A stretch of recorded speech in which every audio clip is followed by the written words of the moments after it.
नमस्कार, स्वागत है आपका यो स्टॉक्स में। मैं हूं आपके साथ प्रशांत पांडे और मेरे साथ है मेरी सहयोगी कविता थपलियाल और हम दोनों अगले 1 घंटे आपके तमाम सवालों के जवाब देंगे। लेकिन सबसे पहले नजर डालेंगे इस वक्त की बड़ी खबरों पर। देख लेते हैं Canara bank news headlines.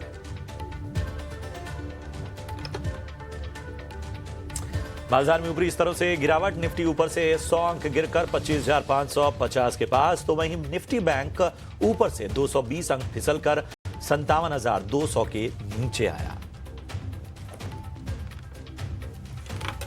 Record ऊंचाई पर भारत इलेक्ट्रॉनिक का शेयर 528 करोड़ रुपए के नए ऑर्डर से लगभग 3% चढ़ा। भारत डायनेमिक्स में भी 1.5% की मजबूती। वहीं मस्काओ डॉक का शेयर करीब 2% की तेजी में। नुवामा की खरीदारी की रेटिंग से रिलायंस में करीब 1% की तेजी। नुवामा ने लक्ष्य 1708 से बढ़ाकर 1801 किया। कारोबार में रिस्ट्रक्चरिंग की खबर से अपोलो हॉस्पिटल 3% की तेजी के साथ निफ्टी का टॉप गेनर बना। फार्मेसी और डिजिटल हेल्थ यूनिट्स अलग होंगे। नई कंपनी न्यूको अगले 18 से 21 महीने में लिस्ट होगी।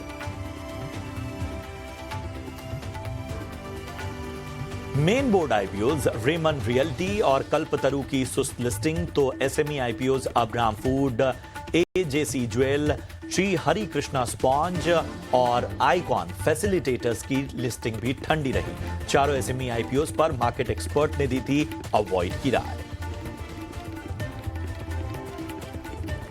आज बंद होंगे एसएमई आईपीओज। नीतू जोशी और काउंटी मीडिया मार्केट एक्सपर्ट की दोनों ही आईपीओज में कॉशियस रहने की सलाह। 3 एसएमई आईपीओज वंदन फूड्स, मार्क लॉयर और सीडा टेक्सटाइल का आज दूसरा दिन। मार्केट एक्सपर्ट की तीनों ही आईपीओज में अवॉइड की सलाह। कैसा है नया एसएमई आईपीओ? पुष्पा ज्वेलर्स। जुटाई गई रकम का कहां होगा इस्तेमाल, जानेंगे कंपनी के होल टाइम डायरेक्टर सीईओ मृदुल टिब्रवाल से दोपहर 1 बजे कॉर्पोरेट कनेक्शन में।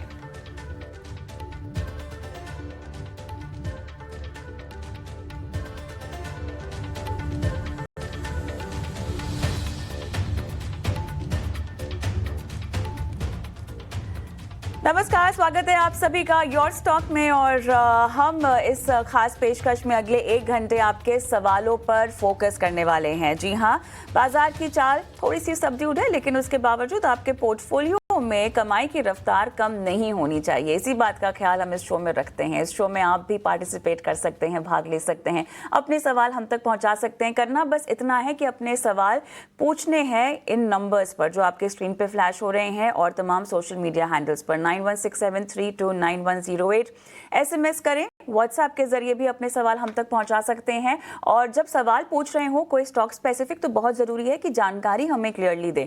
स्टॉक का नाम, आपने किस रेट पर खरीदा है और कब तक इसमें रुकना चाहते हैं, नई खरीद करना चाहते हैं, ट्रेडिंग का नजरिया है, निवेश का नजरिया है, कुछ इस तरह की डिटेल्स दीजिएगा ताकि हमारे एक्सपर्ट्स के लिए आसान होगा आपको सही और सटीक सलाह भी देना।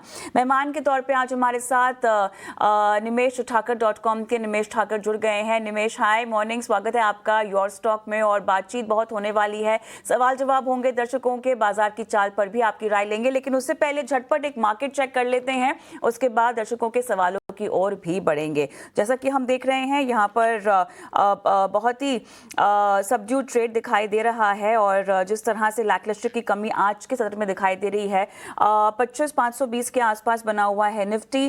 बैंक निफ्टी हालांकि आप देखिए 57,246 57,240 के लेवल्स फिलहाल दिखाई दे रहे हैं लाल निशान में। लेकिन सपाट सेंसेक्स यहाँ पर ऑलमोस्ट 83,724 के लेवल्स पर कामकाज करता हुआ हमें दिखाई दे रहा है। ब्रॉडर इंडिसेस आज फिलहाल कुछ खास पार्टिसिपेट करते हुए नहीं दिखाई दे रहे हैं, अब तक काफ़ी फ्लैटिश, लेकिन लाल निशान में मिड कैप और स्मॉल कैप इंडेक्स हमें कामकाज में दिखाई दे रहे हैं। मार्केट ब्रेथ काफ़ी टक्कर का कंपटीशन दिखा रही है बिटवीन एडवांसेस और डिक्लाइंस। एनएसई एडवांस डिक्लाइंस अगर रेशियो आपके स्क्रीन पर भी लेकर आए, 1273 एडवांसेस हैं, 1298 यहाँ पे हमें डिक्लाइंस जो हैं वो देखने को मिल रहे हैं। इंडेक्स वाइज अगर हम देखें तो ऑटो काफ़ी काफ़ी फ्लैट है, लेकिन लाल निशान में आईटी में हम काफ़ी मामूली खरीदारी होती हुई देख रहे हैं। बाकी निफ्टी पीएसयू बैंक जो कि कल हमने देखा था सेक्टोरियल हीरो था, आज यहाँ पर थोड़ी सी मुनाफा वसूली होती हुई दिखाई दे रही है। फार्मा आधी % नीचे है, एफएमसीजी में भी कुछ खास एक्शन नहीं है। मेटल्स, रियलिटी, तमाम हम काउंटर्स इंडेक्स वाइज देख रहे हैं कि आज लाल निशान में कारोबार करते हुए दिखाई दे रहे हैं। इनफैक्ट ऑयल एंड गैस एक ऐसा क्षेत्र है जहां पे थोड़ा सा जोश खरीदारी का दिखाई दे रहा है, लगभग आधे % ये ऊपर है।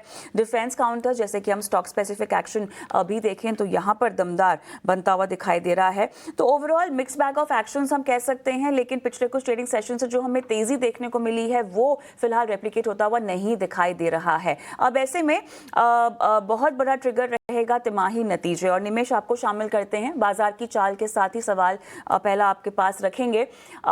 तो एक प्रॉफिट बुकिंग का सेशन जो पिछले तेजी हमने देखी, लेकिन फिलहाल क्या बाजार पूरी तरह से अब नतीजों का इंतजार कर रहा है, और 9 तारीख एक ऑल्सो अहम दिन बाजार के लिए।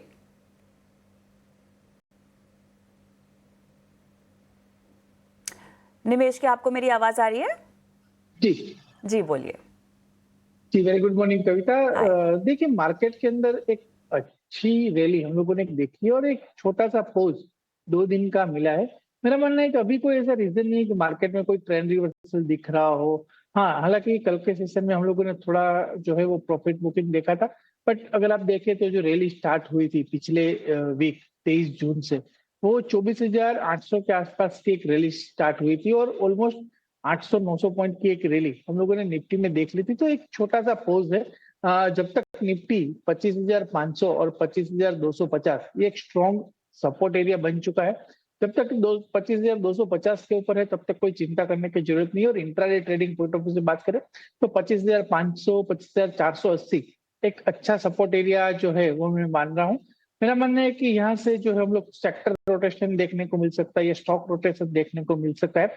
अगर आप हिस्टोरिकली बात करें तो नॉर्मली जुलाई मंथ है वो बुल्स के फेवर में रहा है, और कहीं ना कहीं अगर आप हिस्टोरिकल डेटा निफ्टी का भी देखें तो काफी जुलाई महीने में ऑलमोस्ट ऑन एन एवरेज 2.7% का निफ्टी ने जुलाई मंथ में एवरेज गेन जो है वो रजिस्टर किया है। तो कहीं ना कहीं मेरा मानना है कि जुलाई मंथ में एक बुल्स पॉइंट ऑफ व्यू से देखना चाहिए और मार्केट में ये तेजी जो है वो कंटिन्यू रहेगी, क्योंकि ग्लोबल मार्केट में भी अगर आप देखेंगे तो काफी फेवरेबल सिनारियो अभी बन रहे हैं। जो कुछ भी डेटा है, अब आप डॉलर इंडेक्स देखिए तो वो 96 के आसपास ट्रेड कर रहा है।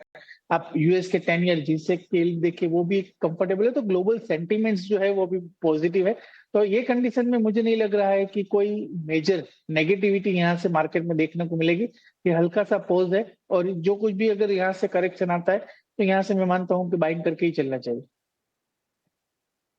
दोनों ही इंडेक्सेस पर आपको मिलती हुई, और याद रखिए लगातार जिस तरह की एक्सपर्ट से चर्चा हो रही है वो यही है कि एक हेल्दी करेक्शन कुछ दिनों का नजर आ सकता है, और जो आपको एक बाइंग के मौके देगा, और यहां से एक है बड़ा उछाल आने वाले वक्त में नजर आ सकता है। चलिए बढ़ते हैं आगे, पहले कॉलर को जोड़ते हैं। सुनील हैं जोधपुर से हमारे साथ। सुनील जी गुड मॉर्निंग, पूछिए अपना सवाल। गुड मॉर्निंग जी पूछिए, कौन से स्टॉक पे आपने खरीदारी की है? आदित्य बिरला कैपिटल है मेरे पास में। ठीक है, 250 हो गया, 220 के भाव से। 220 के भाव से आपने लिया हुआ है। चलिए, सबसे पहले तो आपको फायदा हो रहा है तो उसकी आपको बधाई। बताइए कितना समय और देना चाहते हैं? सर ज्यादा समय है, 2-3 महीने और। ठीक है, 2 से 3 महीने का नजरिया लेकर चल रहे हैं आदित्य बिरला कैपिटल में निमेश जी, और इन्होंने जो बाइंग की है वो 220 यानी 220 के लेवल पे की है। वहां से इनको फायदा होता हुआ आज भी बाजार के इस मोमेंटम में हम देख रहे हैं कि लगभग 1% चल रहा है स्टॉक का। पिछले 5 ट्रेडिंग सेशन में लगभग 2.5% चला है, और पिछले 1 महीने में 24% से ज्यादा का रिटर्न इसने दिया है। तो बताइए 2-3 महीने के नजरिए के हिसाब से आपको लगता है कि बने रहना चाहिए? देखिए, काफी strong run up Aditya Birla capital में हम लोगों ने देखा है, और अभी भी मोमेंटम जो है वो स्ट्रॉन्ग है। कोई ट्रेंड रिवर्सल का सिग्नल चार्ट्स पे भी देखने को नहीं मिल रहा है। मेरी राय बनेगी कि आपको डेफिनेटली ये मोमेंटम जो नया लाइफ टाइम हाई बन रहा है, तो वहां पर जब भी स्टॉक ऐसे अनचार्टेड टेरिटरी में ट्रेड करता है, लाइफ टाइम हाई पे ट्रेड करता है, तब कोई रेजिस्टेंस एरिया रहता है वो वर्क नहीं करता है, और सभी रेजिस्टेंस को ब्रेक करते हुए स्टॉक आगे चलता है। और फिलहाल व्यू मेरा बुलिश है। मेरा मानना है कि एक रेजिस्टेंस एरिया बन सकता है वो 290 टू 300 जो एक साइकोलॉजिकल रेजिस्टेंस एरिया भी है। और अगर बात करें कि स्टॉक के अगर आप देखो तो पिछले मार्च में 2024 में 154 के आसपास 154 के आसपास था, तो ऑलमोस्ट 1.5 साल के अंदर स्टॉक में डबल हो चुका है। तो कहीं ना कहीं एक साइकोलॉजिकल रेजिस्टेंस एरिया के आसपास प्रॉफिट बुकिंग थोड़ा देखने को मिल सकता है, ऐसा मेरा अजम्पशन है। तो फिलहाल व्यू बुलिश है। मेरा मानना है कि 300 के आसपास आता है तो वहां जरूर से एक बार रिव्यू करवा लीजिएगा, बट फिलहाल आप होल्ड करके चल सकते हैं। ऑलराइट, सुंदर सिंह हमारे साथ फोन लाइन पर जुड़े हुए हैं। नमस्कार सिंह साहब, कहाँ से बोल रहे हैं सर आप? सुंदर सिंह जी, आपको मेरी आवाज आ रही है? ओके, आई थिंक कुछ कनेक्शन में इशू है। और इनका सवाल बैंक ऑफ बड़ौदा में है पर है निमेश, इन्होंने 140 के आसपास के लेवल पे खरीदारी कर रखी है, पीएनबी में भी खरीदारी कर रखी है। जो लेवल्स की डिटेल्स हमारे पास है वो लगभग 42 है और दोनों में ही पूछ रहे हैं कि क्या करना चाहिए। बैंक ऑफ बड़ौदा में जो बाइंग प्राइस है उसकी बदौलत हम देख सकते हैं बम्पर मुनाफा। तो अगर सिंह साहब सुन सकते हैं मुझे, मुबारकबाद। और पीएनबी में भी इनके बढ़िया लेवल्स, मेरे ख्याल से बहुत अच्छी खरीद है। और अब ऐसे में आपने पार्ट प्रॉफिट बुक करने के बारे में अब तक क्यों नहीं सोचा, ये सवाल आपसे ज़रूर पूछते अगर आप ऑनलाइन पर हमारे साथ मौजूद होते। चलिए, फोन लाइन पर है भी। आपको मेरी आवाज आ रही है सुंदर जी? हाँ, आ रही है जी, आ रही है। मैं इन दोनों बैंकों में से एक बैंक को निकाल कर दूसरे बैंक में लगाना चाहता हूँ। अच्छा, मैं दोनों में से एक सिलेक्ट करना चाहता हूँ। चलिए सर, पहले मुबारकबाद तो ले लीजिए, बढ़िया मुनाफा हो रहा है आपको। Thank you very much. आपने सोचा नहीं कभी आधा मुनाफा बुक करने के बारे में भी? नहीं, कोई मुनाफा नहीं, दोनों में से एक सिलेक्ट करूंगा। अच्छा, एक क्यों सिलेक्ट करना है दोनों में से? मेरे पास काफी कंपनी है, मैं थोड़ा सा उनको शार्ट कर रहा हूँ। मेरे को पास निकली 60 कंपनियों में है। 60 कंपनियां शार्ट करके कंपनी कर रहा हूँ, 40 तक आने के लिए मैं सोच रहा हूँ। अच्छा, ओवरऑल सारी कंपनियों का मिला के आपके स्टॉक पोर्टफोलियो की वैल्यू क्या होगी sir, current market value? I don't want to tell to you on TV. That means it's a very big amount. Congratulations to you. Thank you very much. चलिए बताते हैं जो कंसोलिडेट करना है आपको अपनी खरीदारी को, वो आपको कैसे करना चाहिए। निमेश, ओवर टू यू। मेरे ख्याल से आप भी जवाब की शुरुआत मुबारकबाद से करना चाहेंगे। डेफिनेटली कॉन्ग्रेचुलेशन, और काफी अच्छे लेवल पे एंट्री लिया है। और मोस्ट इम्पोर्टेंट कि इन्वेस्टर में जो है वो पैशन है। जहां तक हम लोग देख रहे हैं कि ज्यादातर इन्वेस्टरों में पैशन नहीं रहता है, और मार्केट में पैशन रहना काफी अनिवार्य है अगर आपको वेल्थ क्रिएट करनी है। तो देखिए, दोनों कंपनी आपने जो ली है वो गवर्नमेंट पीएसयू कंपनी है, और दोनों की अगर मैं क्वालिटी की बात करूं तो दोनों अच्छी quality top larger PSU banks हैं। मेरा मानना है कि फिलहाल आपको दोनों में, जिस तरह से आप कल भी हम लोगों ने देखा था कि जिस तरह से फाइनेंस मिनिस्टर ने इंसिस्ट किया था अनलिस्टेड शेयर को लिस्ट करने की, एक पॉजिटिव खबर आई है स्टॉक के अंदर। और आने वाले दिनों में अगर आप 1 साल का व्यू लेके चले तो मेरा मानना है कि काफी वैल्यू अनलॉकिंग ये दोनों सेक्टर में, दोनों कंपनी में, ये सेक्टर की दोनों कंपनी में हो सकती है। फिलहाल जिस तरह से चार्ट स्ट्रक्चर दिख रहा है दोनों का, एक का जो पीएनबी का अगर बात करें तो एक reverse head and shoulder pattern जो है वो डेली चार्ट्स पे फॉर्म हो रहा है। मेरा भी बुलिश से मेरा मानना है कि अगर ये पैटर्न का कंफर्म होता है और ब्रेकआउट आता है जो 113 115 के लेवल के ऊपर आएगा, तो शॉर्ट टर्म में पीएनबी में आपको काफी अच्छा रनअप देखने को मिल सकता है। 125 से 130 तक का रनअप आपको देखने को मिल सकता है। तो फिलहाल मैं राय ये दूंगा कि ये राइट टाइम नहीं है आपको कंसोलिडेट करने का। आप दोनों में लोअर लेवल से एंट्री की है दोनों बैंक के अंदर, और आप लंबे समय से ये स्टॉक के अंदर होल्ड कर रहे हैं, तो 2-3 महीना और होल्ड कर लीजिएगा। पीएनबी में भी व्यू मेरा बुलिश है और बैंक ऑफ बड़ौदा में भी मेरा व्यू जो है वो बुलिश है। एक साइमेट्रिकल पैटर्न जो है वो चल रही है। तो फिलहाल मेरा राय यही बनेगी कि फिलहाल आप ये दोनों स्टॉक को छोड़ के और स्टॉक के ऊपर आप जो कंसोलिडेशन करना चाहते हो कोई और स्टॉक के ऊपर फोकस कीजिए। फिलहाल आपके पोर्टफोलियो में दोनों स्टॉक बने रहिएगा क्योंकि दोनों अच्छी कंपनियां हैं।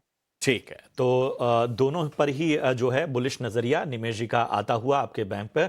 बढ़ते हैं आगे और लेकर आते हैं आपके लिए ऑप्शंस के चैंपियन।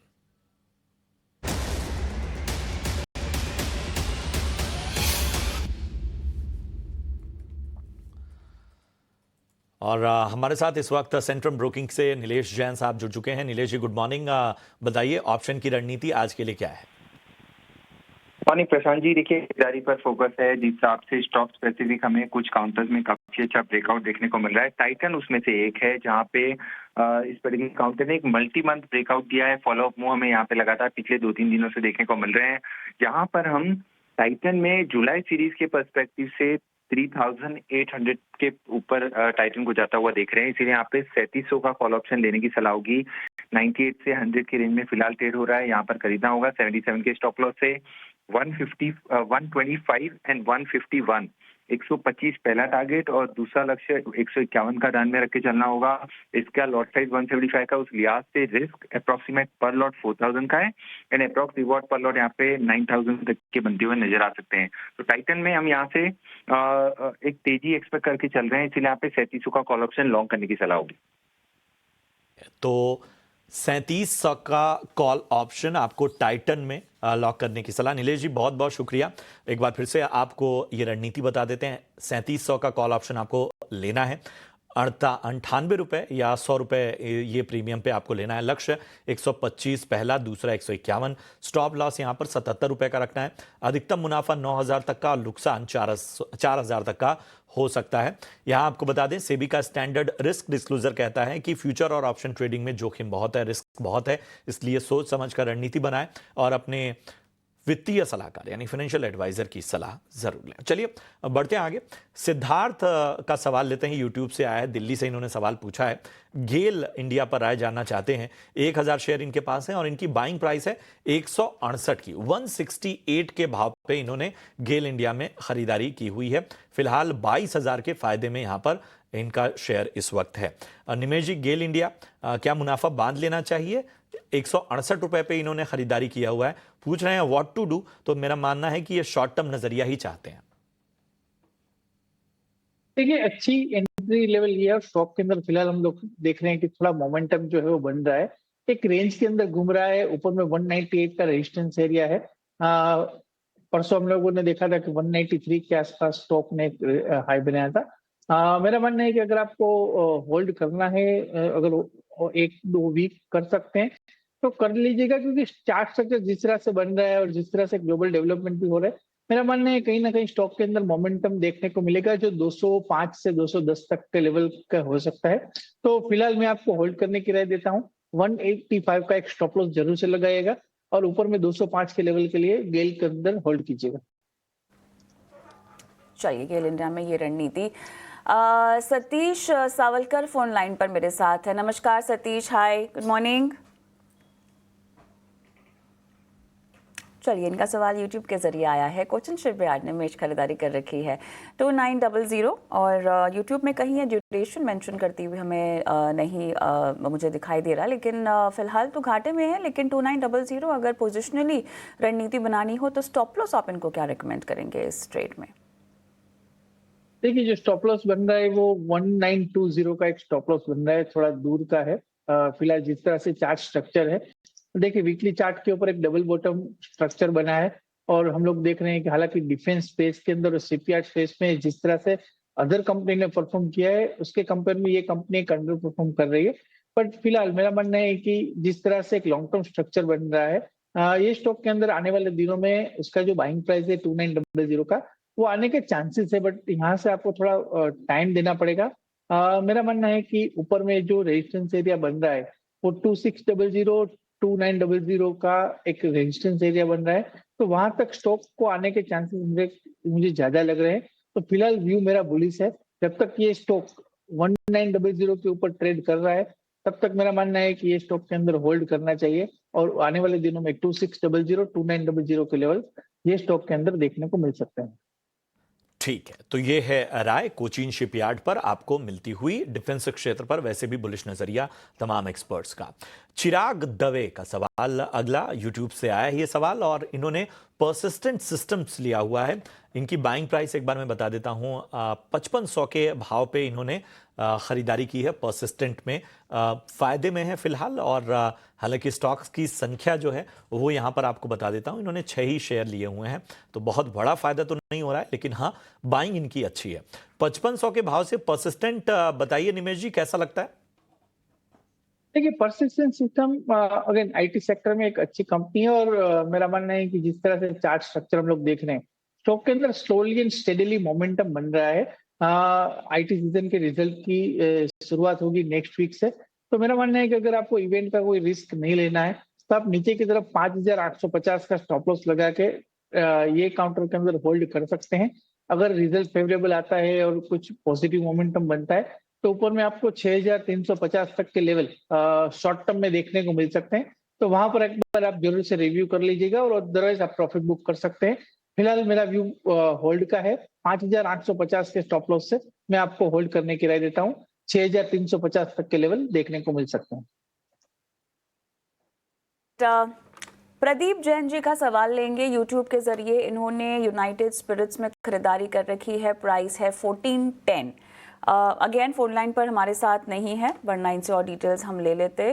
फिलहाल की खरीद है इनकी। अब ये बताइएगा कि इन्हें कितना पोजिशनली अगर रुकना हो तो आप समय देंगे? ऑलमोस्ट 2 मंथ्स का नजरिया विद अ स्टॉप लॉस। देखिए, कविता, चार्ट स्ट्रक्चर एक वीक स्ट्रक्चर है, और स्टॉक ने रिसेंटली जो एक सपोर्ट एरिया था 1430 के आसपास का, उसको भी ब्रेक किया है आज के सेशन में। मेरा मानना है ये गिरावट और बढ़ सकती है, और नीचे जो सपोर्ट एरिया बन रहा है वो 1350 से लेके 1300 तक का लेवल जो है वो बन रहा है। तो फिलहाल थोड़ा कोशिश हुई है। मेरा मानना है कि स्टॉक के अंदर और भी गिरावट आ सकती है, तो यहाँ से आपको अगर 1300 तक के लेवल को आप होल्ड कर सकते हैं तो आप बने रहिए, अदरवाइज एक बार आप एग्जिट कर दीजिएगा। स्टॉक के अंदर बेटर एंट्री आपको लोअर लेवल पे मिल सकती है। तो फिलहाल व्यू मेरा नेगेटिव है यूनाइटेड स्पिरिट्स के अंदर, और मैं आपको एग्जिट की राय देता हूँ। मेरा मानना है कि 1300 रुपया है वो एक अच्छा सपोर्ट एरिया है, वहां से स्टॉक में अगर एंट्री मिलती है तो कर सकते हैं। ठीक है, तो ये आपको विस्तृत नजरिया यूनाइटेड स्पिरिट्स पर मिलता हुआ। सुनील हमारे अगले दर्शक हैं, और दिल्ली से इस वक्त हमारे साथ जुड़े हैं फोन लाइन पे। सुनील जी नमस्कार, पूछिए अपना सवाल। नमस्कार सर। एक्चुअली मेरे पास टाटा मोटर होल्डिंग है लास्ट 1 ईयर से। ठीक है, भाव बताएंगे? भाव 180 शेयर में लॉन्ग टर्म के लिए इसको रखना चाह रहा हूँ, तो मैं इसके लिए जानना चाह रहा था क्या मुझे रखना चाहिए ये लॉन्ग टर्म के लिए सर? ठीक है, 970 की बाइंग है ना आपकी? जी सर। ठीक है, तो अच्छा खासा नुकसान हालांकि लॉन्ग टर्म के नजरिए से इन्होंने टाटा मोटर्स में परचेज किया हुआ है। निमेश, काफी ऊपरी स्तरों की इनकी बाइंग है 970 की, और हालांकि जो इन्वेस्टर्स हैं उन्हें दोष नहीं देना होगा, क्योंकि एक वक्त पे जिस तरह की रैली ये दिखा रहा था वहां पर बहुत सारे इन्वेस्टर्स ऊपरी भाव पर फंसे हुए हैं। तो हमें जरा बताइए टाटा मोटर्स पे लंबी अवधि के नजरिए से आपकी राय क्या होगी? बाइंग प्राइस का जरूर ध्यान रखिएगा, 970 की इनकी खरीदारी। देखिए, स्टॉक को एक हायर लेवल पे एंट्री लिया है। मेरा मानना है कि जब तक कंपनी का अगर देखिए जो चैलेंजेस है वो ग्लोबल चैलेंजेस है, और जब तक ये चैलेंजेस सॉर्ट आउट नहीं होती तब तक कोई बड़ा मोमेंटम आएगा ऐसा चांसेस कम है। हालांकि ज्यादातर नेगेटिविटी ऑलरेडी ये प्राइस के अंदर फैक्टर इन हो चुकी है। अगर आप देखें तो वीक चार्ट स्ट्रक्चर, तो स्टॉक वीकली 200 वीक की एवरेज के पास जो है वो ट्रेड कर रहा है। नीचे की तरफ स्ट्रॉन्ग सपोर्ट एरिया 650 के आसपास का है, तो मेरा मानना है कि यहाँ से डाउनसाइड लिमिटेड है। आपका नजरिया लॉन्ग टर्म का है, डेफिनेटली आप होल्ड कर सकते हैं। और जब भी स्टॉक के अंदर थोड़ा बहुत मोमेंटम बनता है या शॉर्ट टर्म एवरेजेस जो रहती है उसके ऊपर अगर निकलता है, 710 715 के ऊपर स्टॉक अगर निकलता है, तो मेरा मानना है कि आप स्लोली, अगर आपके पास स्पेस है तो आप एवरेज आउट भी कर सकते हैं। लॉन्ग टर्म के लिहाज से व्यू मेरा बुलिश है। हालांकि मोमेंटम जो है वो आपको जल्दी देखने को नहीं मिलेगा, क्योंकि चार्ट स्ट्रक्चर ये सजेस्ट कर रहा है, बट ऑल ओवर आप लॉन्ग टर्म के लिए होल्ड करेंगे तो आपके बाइंग प्राइस आने के चांसेस ज्यादा दिख रहे हैं। डाउनसाइड यहाँ से मुझे काफी लिमिटेड दिख रही है। टाटा मोटर्स में रणनीति बताते हुए निमेश, इसी के साथ बहुत बहुत धन्यवाद आपका, आपने समय दिया और दर्शकों का मार्गदर्शन किया, उनके स्टॉक स्पेसिफिक सवालों के आपने जवाब दिए।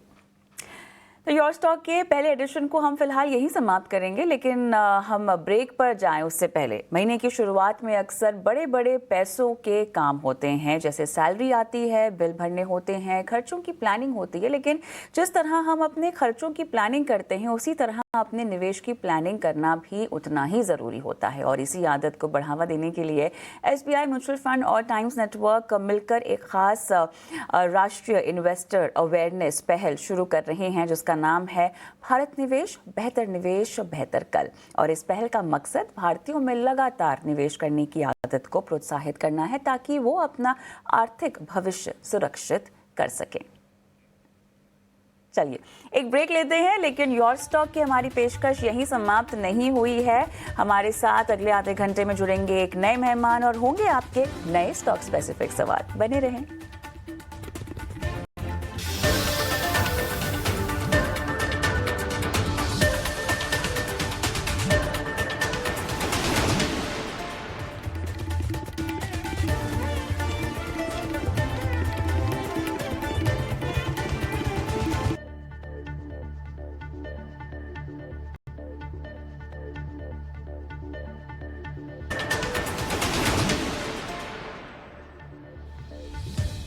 Welcome back. आप देख रहे हैं योर स्टॉक की दूसरी पारी। मैं हूं कविता, प्रशांत मेरे साथ हैं और अगला आधा घंटा भी फोकस्ड रहेगा आपके सवालों के जवाब पर।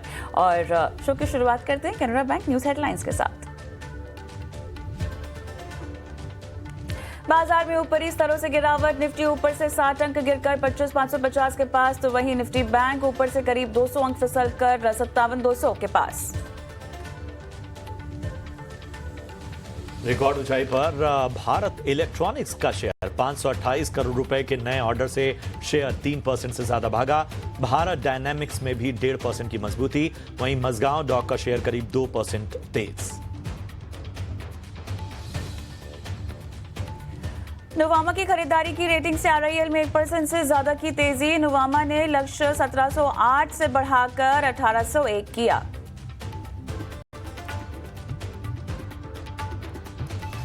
कारोबार में रिस्ट्रक्चरिंग की खबर से अपोलो हॉस्पिटल 3% की तेजी के साथ निफ्टी का टॉप गेनर बना।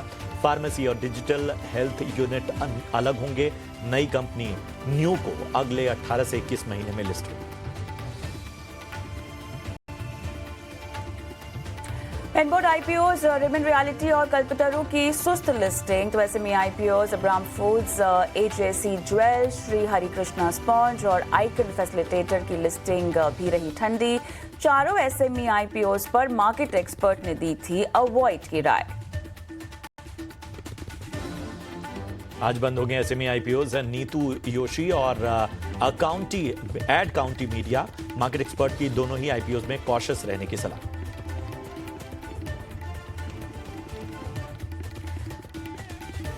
तीन SME IPOs, वंदन फूड्स, मार्कलर और सिडा टेक्सटाइल का आज दूसरा दिन। मार्केट एक्सपर्ट की तीनों ही IPOs में अवॉइड की सलाह।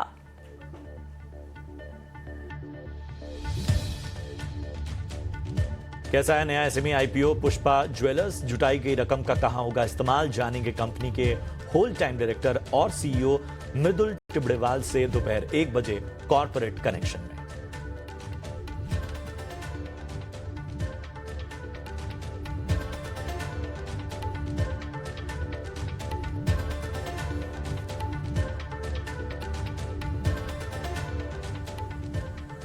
तो ये थी इस वक्त की बड़ी खबरें जो हमने आपके सामने हेडलाइंस की शक्ल में लाई। और अब हमारे साथ जुड़ चुके हैं अक्षय भागवत साहब। Akshay, good morning. मैं जरा बाजार का ब्यौरा दे दूं और उसके बाद आपके पास आता हूं। तो बाजार में देखिए 25,500 के पास निफ्टी हरे निशान में जो है वो निफ्टी इस वक्त आता हुआ। बैंक निफ्टी में 120 अंकों की गिरावट हम देख रहे हैं। 57,200 के करीब इस वक्त बैंक निफ्टी नजर आता हुआ। अक्षय, जिस तरह की एक तरह से उम्मीद जताई जा रही थी कि इस तरह का जो एक हेल्दी करेक्शन है और वो नजर आ सकता है, और ये हेल्दी करेक्शन एक बड़े उछाल की तैयारी भी हो सकती है, आपका क्या नजरिया बन रहा है? मतलब ये जो अभी वाला करेक्शन है, अभी वाला जो ऊपरी स्तरों से प्रेशर हमें देखने को मिल रहा है, क्या ये खरीदारी का मौका दे रहा है? जी, गुड मॉर्निंग प्रशांत। तो देखिए, निफ्टी की बात की जाए पहले तो निफ्टी में हमने 25,200 250 जो एक बहुत ही अहम रेजिस्टेंस जोन हुआ करता था, उसका एक स्ट्रॉन्ग ब्रेकआउट हमने कुछ दिन पहले देखा। तो एक पॉजिटिव डेवलपमेंट हमने निफ्टी में देखा है। तो जब तक 25,200 के ऊपर है, जो भी डेटा पॉइंट्स हम डेरिवेटिव्स में देखते हैं, एफआई का बाइंग का देखते हैं, कुल मिला के सभी अभी भी पॉजिटिव राय दिखा रहा है निफ्टी में। हालांकि चल चुका है निफ्टी, एक तरफा मूव हमने 24,500 से देखा है, तो थोड़ा सा कूल ऑफ जरूर आपको देखने को मिल सकता है। तो निफ्टी में क्लैरिटी है कि हल्का सा डिप भी अगर आपको मिलता है 25,250 या 300 के आसपास, तो वापस आपको बाइंग के मौके मिलेंगे। थोड़ा सा जो कंसर्न है वो रहेगा बैंक निफ्टी में, क्योंकि बैंक निफ्टी जो है अब तक एक तरफा चला है। थोड़े से जो टेक्निकल इंडिकेटर्स है वहां पे हमें एक रेजिस्टेंस या एक डाइवर्जेंस का एक सिग्नल दे रहा है। तो बैंक निफ्टी में जो है जुलाई महीने के लिए अपसाइड कैप होने के संभावना ज्यादा दिख पा रहा है। हल्का सा रेजिस्टेंस 57,500 के आसपास बनता हुआ दिख रहा है। नेगेटिव डाइवर्जेंस है जिसके चलते एक डिप आपको दिख सकता है। तो कुल मिला के एक डिप अगर बैंक निफ्टी में जुलाई महीने में आ सकती है तो 56,000 तक भी ये डिप आपको दिख सकती है। तो बैंक निफ्टी में थोड़ा आपको संभाल के ट्रेड करना है जुलाई मंथ के लिए, अपसाइड कैप होने का एक व्यू है। निफ्टी में डिप मिलता है 25,200 से 300 जोन में, तो वापस खरीदने के मौके दूंगी। ये साहब हमारे साथ फोन लाइन पर है। नमस्कार। जी मैम। कैसे हैं?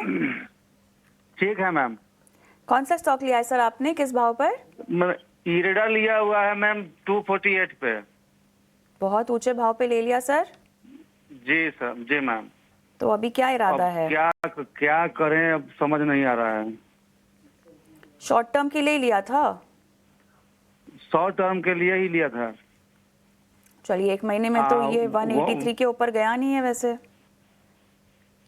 नहीं, उसी समय लिया था जब एक बार 300 के लगभग गया था ना।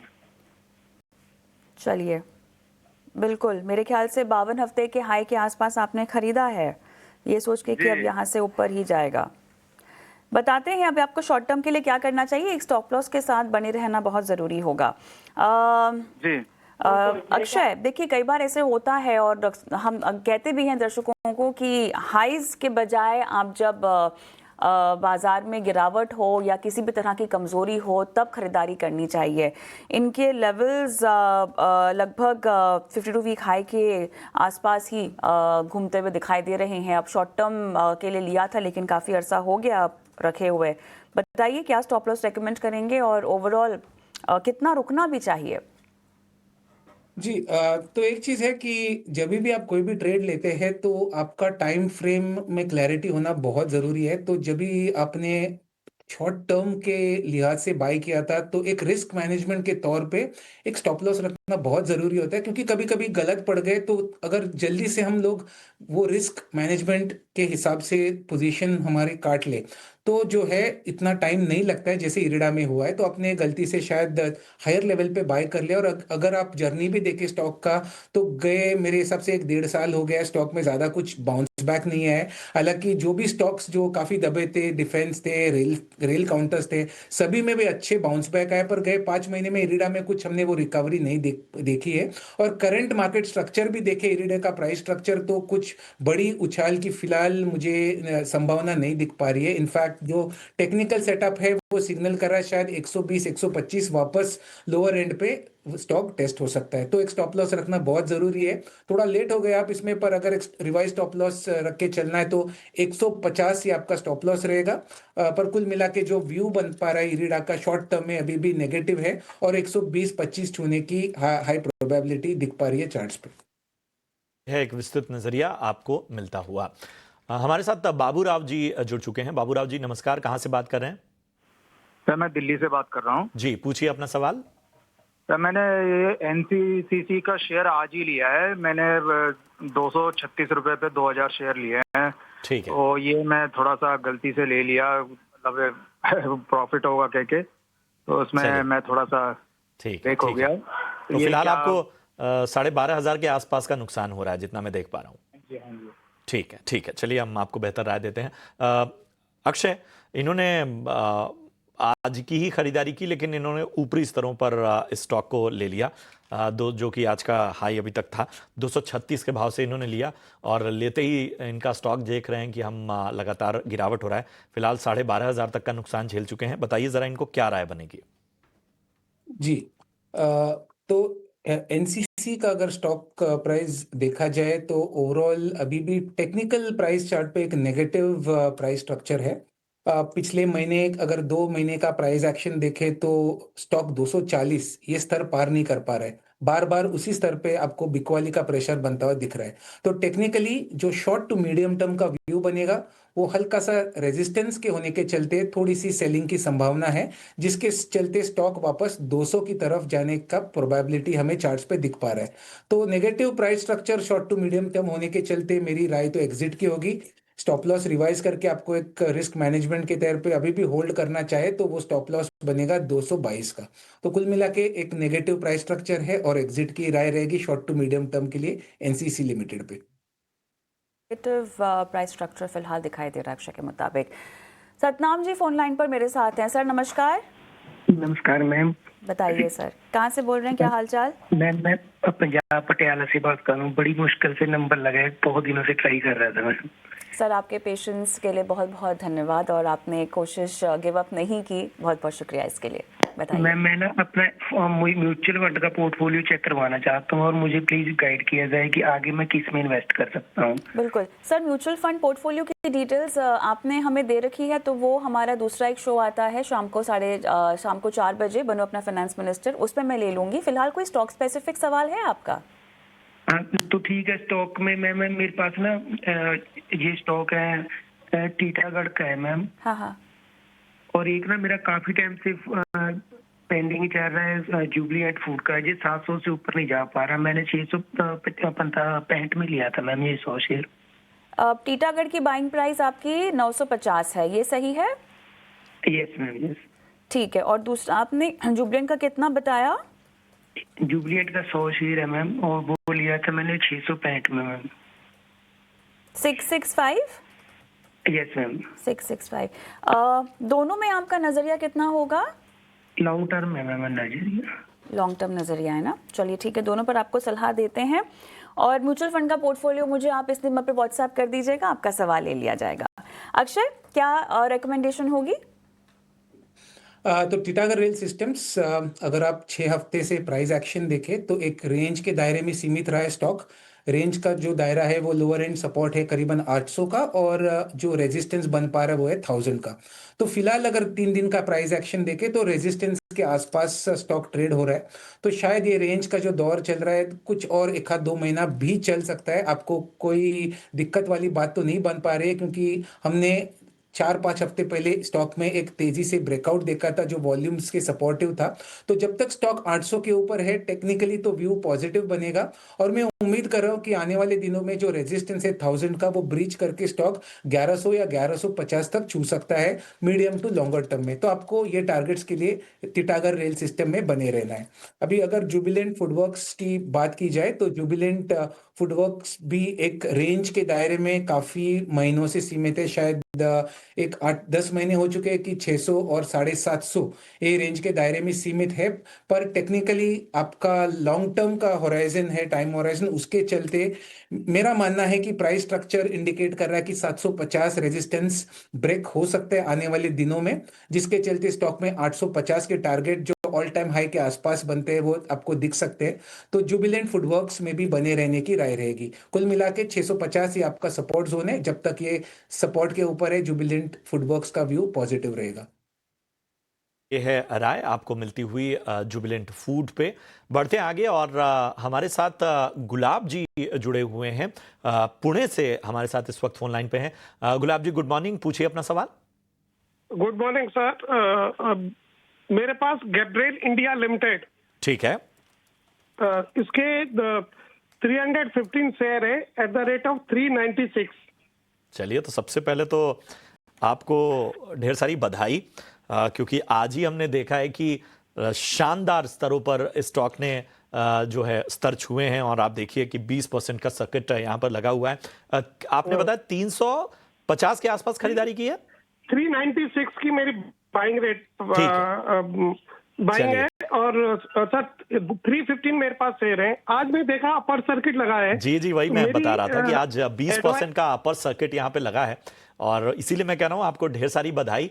आपने अच्छे लेवल पे खरीदारी भी की, और आप देखिए कि आपके भाव से डबल से भी ऊपर हो चुका है ये स्टॉक, और आज की तेजी तो अलग ही लेवल की है। तो अक्षय, गैब्रियल इंडिया 396 की बाइंग, फिलहाल 842, और आज 20% का अपर सर्किट। बताइए क्या किया जाए? अब इसके आगे ज्यादा थमने की आवश्यकता नहीं है, क्या मुनाफा बांध लेना बेहतर रहेगा? जी देखिए, सबसे पहले तो मेरी तरफ से भी बधाई, क्योंकि आपका जो इन्वेस्टमेंट है 3 गुना के ऊपर हो चुका है। और मुझे नहीं लगता कि 20% चलने के बाद आपको कोई इसमें जल्दबाजी करना चाहिए, क्योंकि मेरे हिसाब से आज शायद कोई कॉर्पोरेट एक्शन होगा। मैं इसको ट्रैक नहीं करता हूँ फंडामेंटली, बट टेक्निकली 20% चलने के पीछे कोई ठोस वजह तो जरूर होगी। तो देखिए, प्रॉफिट बुकिंग शॉर्ट टर्म के लिए लागू होगी इस स्टॉक में। मेरे हिसाब से इतना समय दिया आपने, 3 गुना आपने बढ़त देखी है स्टॉक में, तो कोई जल्दबाजी किए बगैर आपको इसमें बने रहना है। टेक्निकली ये स्टॉक बहुत ही पॉजिटिव है। अभी इसका जो नया सपोर्ट जोन है वो 700 का डिफाइन हो चुका है, और अगर हल्का सा डिप भी आए तो कोई दिक्कत नहीं है। कुल मिला के लॉन्ग टर्म वाला सिनारियो है। इसमें टारगेट देख के मैं आपका जो तेजी और है इसमें स्टॉक, इसमें रोक टोक नहीं करना चाहूंगा। तो बने रहिए स्टॉक में, 700 के सपोर्ट से पॉजिटिव व्यू बनेगा गैब्रियल इंडिया में। बने रहिए 700 के जो सपोर्ट के साथ, और यहाँ पर लॉन्ग टर्म के नज़रिए से भी कोई तरह की दिक्कत नहीं है। और एक बार फिर से आपको बधाई। चलिए यहाँ रुकेंगे एक छोटे से ब्रेक के लिए। ब्रेक के उस पार भी आपके सवालों को शामिल करेंगे, बने रहिए हमारे साथ।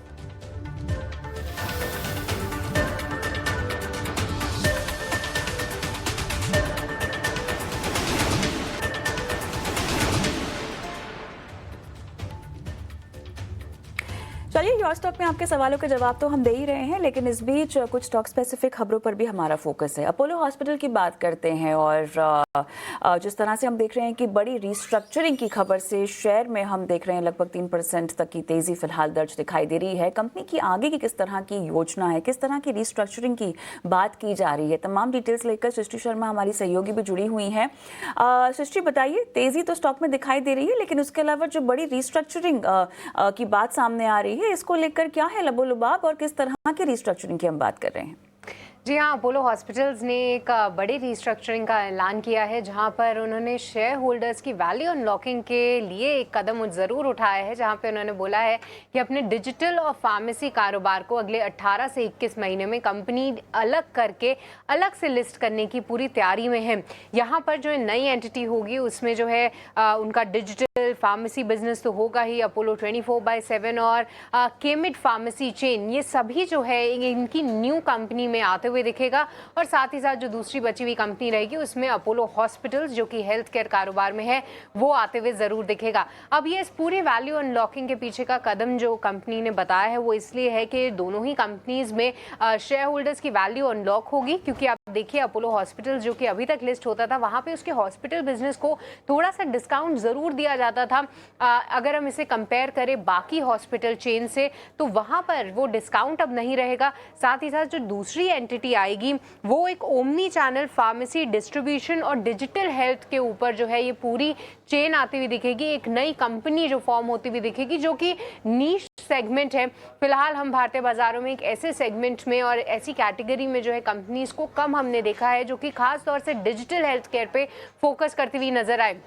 अब जो ये नई हेल्थ कंपनी है, यहाँ पर शेयर स्वैप किस तरीके से है, क्या है इसके टारगेट्स, आइए उसके बारे में बात करते हैं। तो जो नई हेल्थ कंपनी है उसके शेयर होल्डर्स को 195 शेयर्स मिलेंगे अगर आपके पास अपोलो हॉस्पिटल्स के 100 शेयर्स हैं तो ये एक स्वैप रेशियो हो गया। साथ ही साथ ये जो नई हेल्थ कंपनी है जिसमें तमाम कारोबार मिक्स्ड हैं, इसमें अगर आप देखें तो FY25 में 16,300 करोड़ का ये पूरी सभी एंटिटीज ने मिलाकर बिजनेस किया था।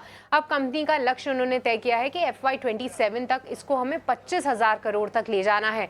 साथ ही साथ मार्जिन्स जो कि फिलहाल 3.5% है इस कंबाइंड एंटिटी के, इसको डबल करके 7% पे ले जाने का कंपनी ने लक्ष्य सामने रखा है। तो वो भी एग्रेसिव टारगेट्स जरूर सामने आए हैं। तो ऑल इन ऑल ये डीमर्जर की न्यूज के चलते जो है एक पॉजिटिव रिएक्शन देखने को मिल रहा है, और साथ ही ये जो टारगेट सेट किया है कंपनी ने वो काफी सराहनीय है, काफी एग्रेसिव टारगेट्स हैं, जो कि ऑफ कोर्स शेयर होल्डर्स को भी पसंद आ रहे हैं। शुक्रिया सृष्टि तमाम डिटेल्स देने के लिए। झटपट अक्षय का भी एक व्यू हम ले लेते हैं। शॉर्ट टर्म जो फिलहाल चार्ट्स पर एक्शन दिखाई दे रहा है, इनफैक्ट आप बताइएगा ये और कितना लंबा चल सकता है ये तेजी का आलम? जी, तो अपोलो हॉस्पिटल्स में जो बिल्कुल आज कॉर्पोरेट एक्शन के चलते हमने गैप अप ओपनिंग देखा है, और अगर आप देखें तो मेरे हिसाब से आज शायद लाइफ टाइम हाइज भी एक बार छुआ है। अगर प्राइस स्ट्रक्चर देखें तो मल्टीपल टाइम्स प्राइस रिजेक्शन मिला है हमें, करीबन ऑल टाइम हाइज है 7500 के आसपास। तो एक टेक्निकली हम एक रेजिस्टेंस जोन से डील कर रहे हैं, तो थोड़ा सा कॉशन नए फ्रेश एंट्रेंट्स के लिए एडवाइस होगा यहाँ पे। अगर किनके पास बाइंग के भी शॉर्ट टर्म पोजीशन है उनको भी एक स्टॉप लॉस स्ट्रिक्टली फॉलो करने का जरूरत है, क्योंकि बार बार 7500 से हल्की सी डिप हमने स्टॉक में हमेशा बनती हुई देखी है। तो जो रिवाइज स्टॉप लॉस कंसेप्ट है उनके लिए 7200 ये रिवाइज स्टॉप रहेगा। नए फ्रेश बाइंग के लिए अगर आपको बाय करना है तो 7600 इसके ऊपर स्टॉक को सस्टेन होने दे तो आप फ्रेश बाइंग करें, ये एक ब्रेकआउट जोन होगा।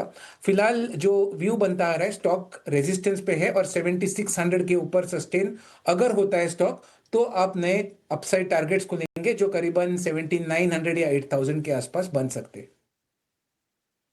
राइट, अपोलो हॉस्पिटल पर आपकी ये राय है, लेकिन लाइव दर्शक बैंगलोर से दिनेश मेरे साथ जुड़ गए हैं। Dinesh, hi morning. मैम, हाय दिनेश, आपको मेरी आवाज आ रही है? Yes yes, I can hear you. Perfect. बताइए, आपने डिलीवरी में खरीदारी कर रखी है? Yes, yes. I have delivery. I have purchased around 1,000 shares okay.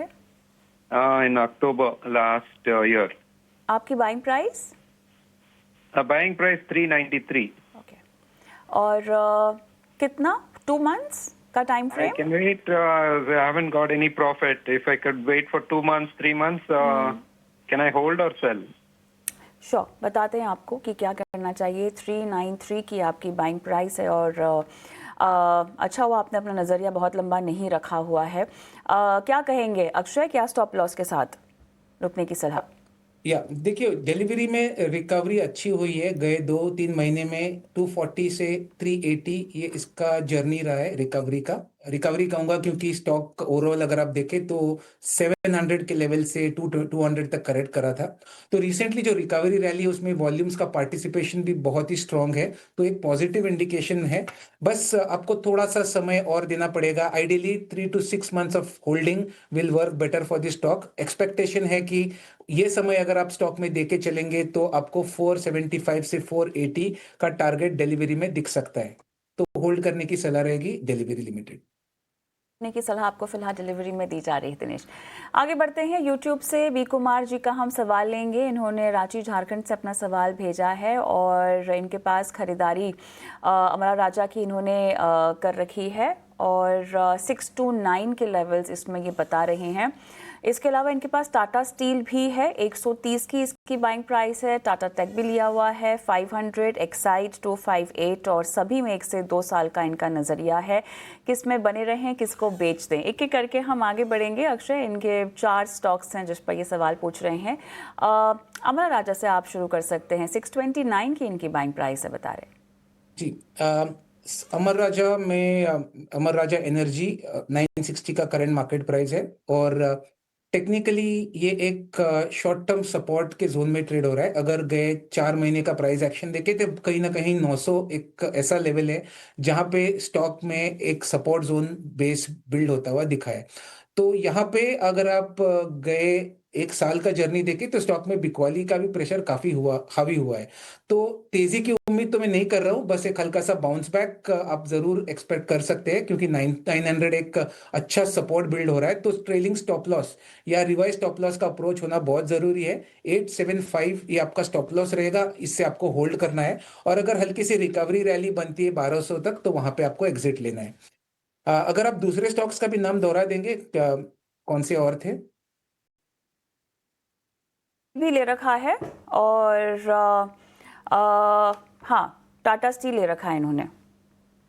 तो टाटा स्टील की बात करें तो मेटल्स में रिकवरी रैली अच्छी रही है गए कुछ महीनों में। लाइमलाइट में है काफी सारे स्टॉक्स और टाटा स्टील भी 130 के लेवल से अच्छे वॉल्यूम के साथ रिकवरी हमने देखी है। तो टेक्निकली ट्रेंड काफी मजबूत है, तो बने रहने की सलाह है। टारगेट अगर आप प्रोजेक्ट करना चाहे तो जो स्विंग हाई था जो हमें पिछले साल दिखा था 180-85 वो फर्स्ट टारगेट बनेगा और आगे चल के शायद 210 तक भी स्टॉक छू सकता है। तो होल्ड करने की राय रहेगी लॉन्गर टर्म अप्रोच से टाटा स्टील में।